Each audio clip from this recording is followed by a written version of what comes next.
Everyone, welcome back to another fun and exciting Algebra 2 class. Today we are going to launch out into Chapter 3. Now, Chapter 3 starts out with, this lesson is just exciting. It's a doozy, okay? And so Algebra 2, if you haven't noticed yet, is a lot more challenging than Algebra 1. But most of you are doing well because you have that base of Algebra 1. You already kind of understand what's going on. Now it's just a little bit more challenging. The questions are harder, the explanations are harder, and this chapter in this lesson is no exception to that rule. We are on page 118 in your book, 118. If you look down here at the screen, I start off and I'm talking about the rational zero theorem. Rational zero theorem. What does that mean? Well, here's what it means. When we are solving polynomial equations, sometimes we will get one that we can't factor. We haven't learned any strategies to factor that. In other words, we can't, it's not a perfect square. It's not a difference of two squares. It's not, we just don't have any way to factor it. We haven't learned any strategies yet. And what do? Well, maybe you just want to quit and give up and walk away. Well, we can't do that, okay? So we got to learn what can we do when we get one of these polynomials that we haven't learned a way to factor it yet. Well, here's what we can do. We can use the rational zero theorem to tell us what are some possibilities. What are some possible solutions, possible factors to what we're looking at. And here it is. I'm trying to make this as simple as you can. If you look on in your book on page 118, you'll probably get pretty confused because of the terminology they're using and things like that. So I'm trying to make it here as simple as we can. If you will look at this right here, the factors of the constant term divided by the factors of the leading coefficient. That's the zero factor. That's the rational zero theorem, okay, in a nutshell. So what does that mean? Okay, it's just words right now. What does it mean? Well, let's kind of do one. Let's look at one. So here's our example. 2x squared minus 9x minus 5. Now, I understand that we may have ways to factor this. I get that. I get it that you could try to factor the first term and the last term, but I'm just trying to give you a somewhat simple example here so you can follow the process. So, factor of the constant term. Which one is the constant term? All right, it's this one right here. Okay, that's the negative 5. So what are the factors of the negative 5? Those are going to be our numerator. Okay, so whatever the factors are of the negative 5. What are the factors of negative 5? Let's just write them down. You have 1 times negative 5. All right, that will give you 5. Negative 5. You have negative 1 times positive 5. That would give you 5. And that's it. Okay, those are the factors of the constant term. 1 times negative 5 and negative 1 times positive 5. Now, we haven't really done this a lot with the negative numbers, but we kind of have. So when we've been doing it, like let's say we get x minus 5, or it might be x plus 5, and then we've got to figure out which one it is, or maybe x plus 1, whatever. And so we're trying to figure out which one goes with the negative sign, which one goes with the positive sign. Well, here all I'm doing is I'm taking the total number of potential factors to that. 1 times negative 5, that gives me negative 5, and negative 1 times positive 5, that also gives me negative 5. So those are my possible factors.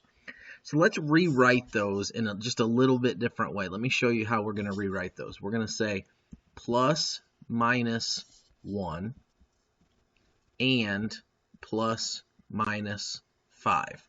Those are the factors of negative 5. That makes sense?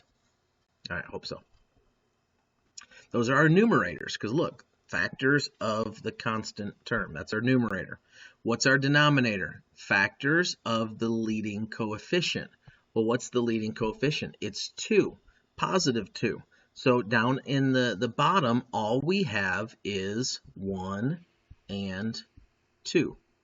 Those are the only options there. 1 times 2, 2 times 1, same thing. It's not a negative, so we don't have to list the negative ones. So what are the possible zeros? What's the rational zero theorem here? The rational zero theorem. No, the rational zero theorem. Sorry about that. Here it is. This is it. What's another way that we could write that? Watch this. I could write that like this. 1, positive 1, over 1. I might need to move that down just a little bit to kind of give the space I need. So, okay, so 1, positive 1. So that's the 1 over 1. Then if I take the negative 1 over 1, I'm basically just writing out all my possibilities here. And then I would have the positive 1 over 2. Then I'd have the negative 1 over 2. Then I would go to my 5, and I would have the 5 over 1 and the negative 5 over 1. And then I would have the 5 over 2 and the negative 5 over 2. What I've done is I've just written out every possibility instead of writing it like kind of all together. What I've got right here, this list right here, these are what's called the possible zeros. The possible zeros. Now, we'll talk a little bit about what that means, but I need you to just kind of know that terminology right now. Watch this. I can reduce some of these. This reduces out to a 1. 1 over 1 is 1. This reduces out to a negative 1. This one I can't do anything with. It's just 1/2. This one I can't do anything. It's just negative 1/2. This one reduces out to a 5. This one reduces out to a negative 5. This one I can't do anything with. I'll leave that as 5 over 2. And this one as a negative 5 over 2. All right, and so those are my rational zeros. This is the best way to write these right here. Now, you could even do it a little bit more, and here you could put those together for plus minus 1, and then 1/2 plus minus 1/2, and then plus minus 5, and then plus minus 5 over 2.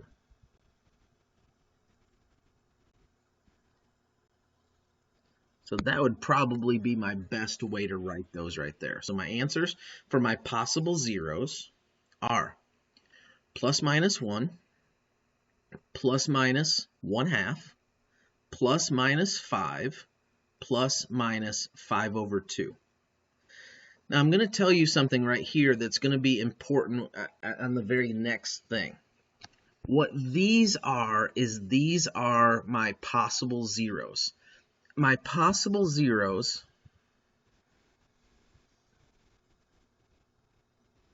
we're going to call these our K values. K values. Well, what's a K value? We're going to learn that in, literally just a second. As soon as I go down, we're just going to learn this. Now, you need to know this. You need to know that these are my possible zeros or my K values. How did I do that? Let's review it real quick. I went back up here to my rational zero theorem. I took my factors of the constant term. What was my constant term? Negative 5. My factors were plus minus 1, plus minus 5. I put them over my factors of my leading coefficient. What's my leading coefficient? 2. 1 and 2. And then I basically put them all into their own fractions. And then I reduced them out, and then I kind of put them into the plus minus and kind of got them as small as I could get them. What I was left over with were my possible zeros. What does that mean? Just be patient, we're almost there. My possible zeros are my K values. You'll see what the K value means in just a second. If you're following along with me in the book, I'm on page 118, 119. That's where I kind of explained all of this stuff.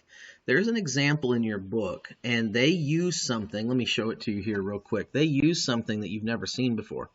they give you x to the fourth plus 2x cubed minus 7x squared minus 8x plus 12. Sorry, that x was bad. There we go, plus 12. Now, so you look at this and you say, I don't know how to factor that. And you're right. That's why we're learning this, so that we can factor things like that. But there's no change. You take the constant term, that's the 12. You would take your possible zeros, or your possible factors, 1, 2, 3, 4, 6, and 12. Those are our possible factors for our 12. And you would put them over the leading coefficient. Mr. Steve, there is no leading coefficient. Yes, there is. Yes, there is. It's a 1, okay? And so the leading coefficient is 1. Now, 1 times 1, that's it. Okay, now be careful with this one, because I said something a little bit earlier that I kind of want to go back and I want to tweak just a little bit.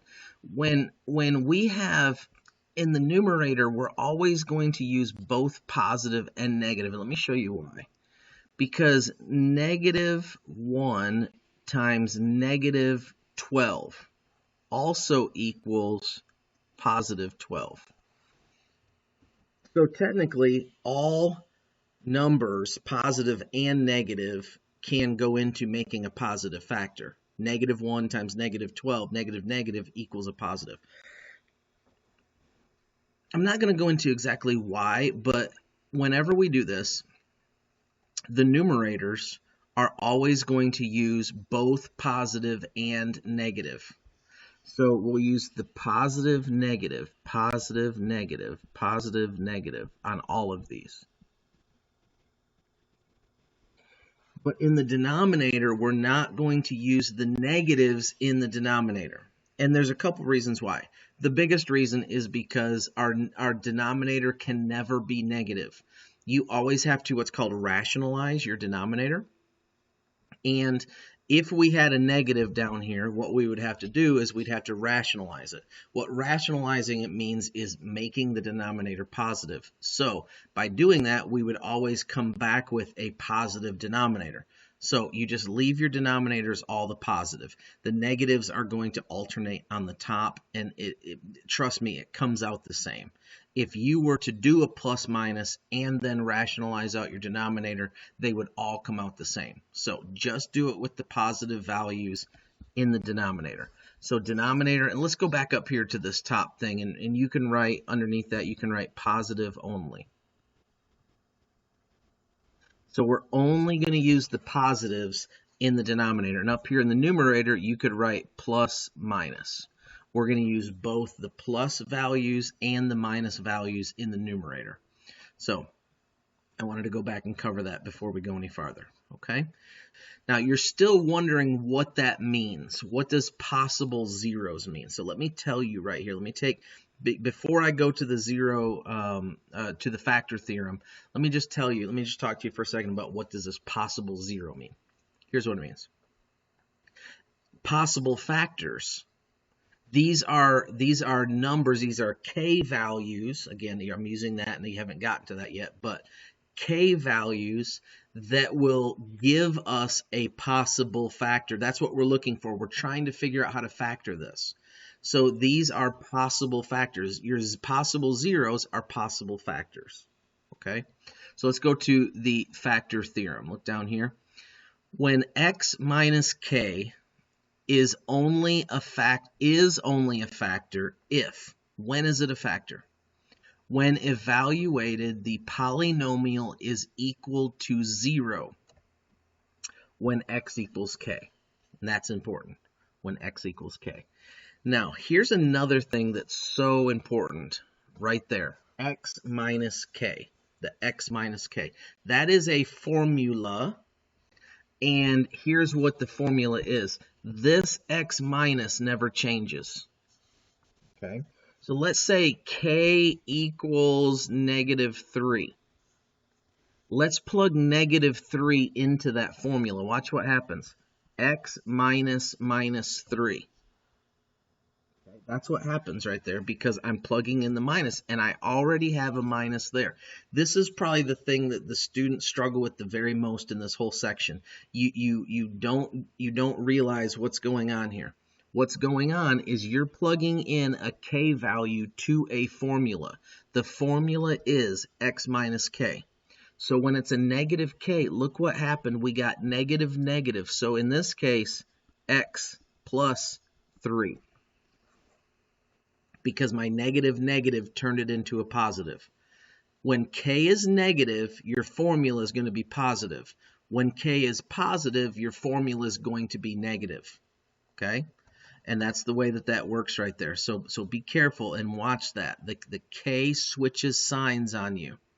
And it's very confusing at first. Once you get it figured out, no problem. But at first, it's very confusing. So be careful. The k switches signs. And it switches signs because the formula switches it. All right, so let's go here. Going back to my x squared plus 2x minus 3. Here's a random polynomial we're trying to find the zeros for. All right, so if we find all the zeros, I'm just going to kind of throw out, let's do this. Let's do an x minus 1. I'm just giving you these. I'm not, we're not going to find all the zeros. I'm just going to tell you one of the zeros is 1 and negative 1, okay? Just trying to save some time. Now, so in this one, what is the k in the x minus 1?